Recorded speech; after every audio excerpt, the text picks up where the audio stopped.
Olá pessoal, como vocês já devem ter visto, o STF autorizou que o Moro mande prender o Lula. E o que vai acontecer agora?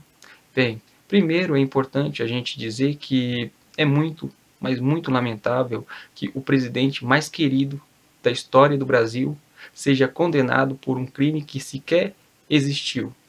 Segundo juristas argentinos, juristas italianos, e o link eu deixo aqui para você conferir. E eu digo dessas nações porque, bem, aí a gente não corre o risco de dizer que esses juristas, esses professores de direito, são petistas, não é? Pois bem, juristas internacionais de várias nações dizem que a condenação do Lula é absurda. Mesmo assim, um juiz que vive ao lado de políticos do PSDB, como Dória, como o Aécio Neves, condenou Lula. E aí foi acompanhado por vários outros juízes. Isso é muito triste. Triste porque tem muita gente aí comemorando. Mas comemorando o quê? O fato, o risco do Brasil cair nas mãos de alguém como o Geraldo Alckmin ou Bolsonaro? O risco de termos nossas aposentadorias extintas, o risco de perdermos mais direitos trabalhistas, o risco de ficarmos desempregados. Aí o cara fala, não, mas eu sou de classe média, eu sou aposentado, dane-se. Porque se a pobreza nesse país aumentar, a violência também aumenta. Ah, mas a gente coloca o exército nas ruas. Grande bosta. Tá vendo o Rio de Janeiro? Um estado desse tamanhozinho aqui. E o que aconteceu com o exército lá nas ruas? A violência aumentou. Imagina o Brasil inteiro, da mesma forma que o Rio de Janeiro. É o que pode acontecer. Então, se você é aposentado, se você é de classe média, que diferença faz? Você pode ser atingido na cabeça por uma bala perdida e acabou. Você pode levar um tiro nas costas, ficar paraplégico. Ah, mas eu ando armado, eu sou policial. Cara, tenta entender uma coisa. Com um país pobre, com um país desesperado, a violência vai aumentar. E o risco de um policial acabar morrendo aumenta. O risco de você que simplesmente tem porte de arma, sacar uma arma, tentar se proteger e acabar levando 3, 4 tiros pelas costas, aumenta. O risco de você ter sua casa invadida, e principalmente se você for rico ou de classe média, aumenta. Ah, mas o exército, já disse, o Rio de Janeiro, um estado desse tamanho, um monte de soldado do exército, e ainda assim a violência aumenta. Ah, mas é só a gente aumentar a dureza das leis. Isso é inútil. O ladrão não vai assaltar ninguém, não vai matar ninguém pensando em ser punido. Ele mata, ele rouba, pensando em lucrar, pensando em ganhar alguma coisa. Ele não está pensando nos prejuízos. Tira essa ideia idiota da cabeça, porque se fosse simples assim, os Estados Unidos, que têm pena de morte, não teriam tantos criminosos. Tá entendendo? Um país rico como os Estados Unidos, por tratar mal o seu povo, por não dar educação necessária, por não dar proteção ao trabalhador, criou uma distorção gigantesca. O país mais rico do mundo é, por acaso, o país com o maior número de presos do planeta. Isso é muito contraditório. Não, mas espera aí, tem uma solução. A gente pode colocar o exército para governar o Brasil e aí tudo vai se resolver.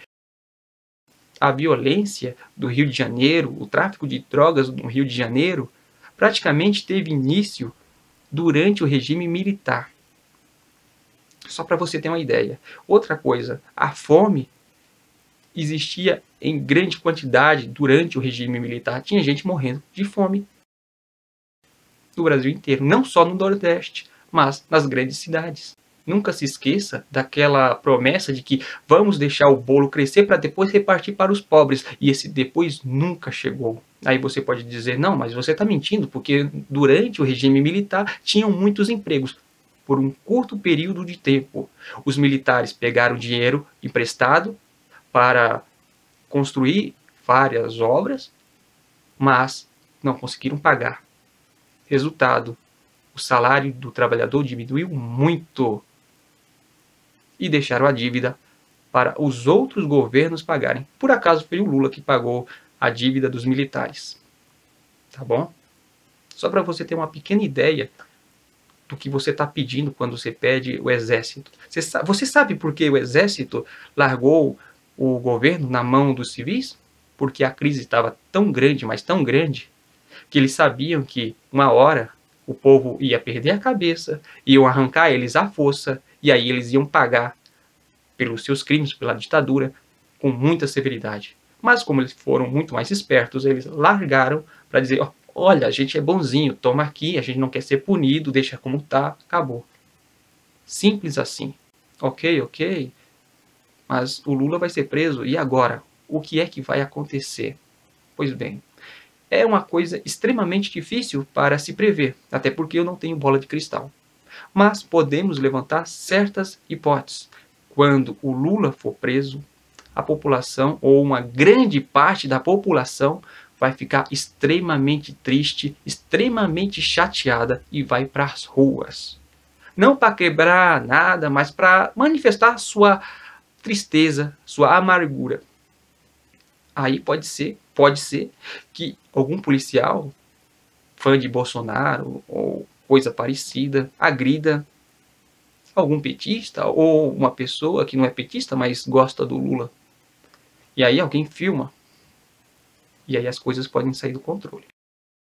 Se acabarem matando, agredindo um petista ou alguém que gosta do Lula, e não diga, por favor, não seja ignorante ao ponto de chamar petista de comunista. Comunista é aquele que defende que a propriedade seja dividida para o povo sem interferência de governo. Isso você pode escrever numa prova, tá? Agora, vamos imaginar que isso aconteça, que agridam um grupo de petista, um petista, e as pessoas percam o controle. Não adianta dizer, é só assentar o aço nesses comunistas. Isso não vai adiantar. Se a população perder a paciência, pode matar 1, 2, 3, 100, 1000. A população só vai ficar mais raivosa. Basta ver o que aconteceu nas revoltas do Irã, por exemplo. A população se irritou tanto que o governo mandou matar, atirar e nem assim adiantou. Claro, isso é só uma especulação, nada garante que realmente vai acontecer. Mas, vendo como esses militares brasileiros são, é bem capaz deles fazer a besteira de incomodar ainda mais, de irritar ainda mais uma população que está vendo o seu único líder legítimo ser preso e preso por lutar pelos pobres. Ele não está sendo preso por ser corrupto. Se fosse por isso, o Aécio Neves, o Michel Temer e tantos outros estariam presos. Não. O Lula só está sendo preso porque lutou pelos pobres do Brasil. E em todo lugar do mundo em que alguém luta pelos oprimidos, ele é caçado. Inclusive por parte idiota da população. Mas não espere que partido nenhum te chame. Por quê? Porque os partidos têm medo que os militares usem a desculpa dos partidos chamarem a população para a rua para fechá-los. É um medo que os partidos têm, é um medo justificável. Então vamos para as ruas por conta própria. Vamos mostrar para esses canalhas que a população brasileira não é formada só por imbecis, não é formada só por covardes. As ruas estão nos chamando e nós vamos para as ruas. Por hoje é só e até a próxima.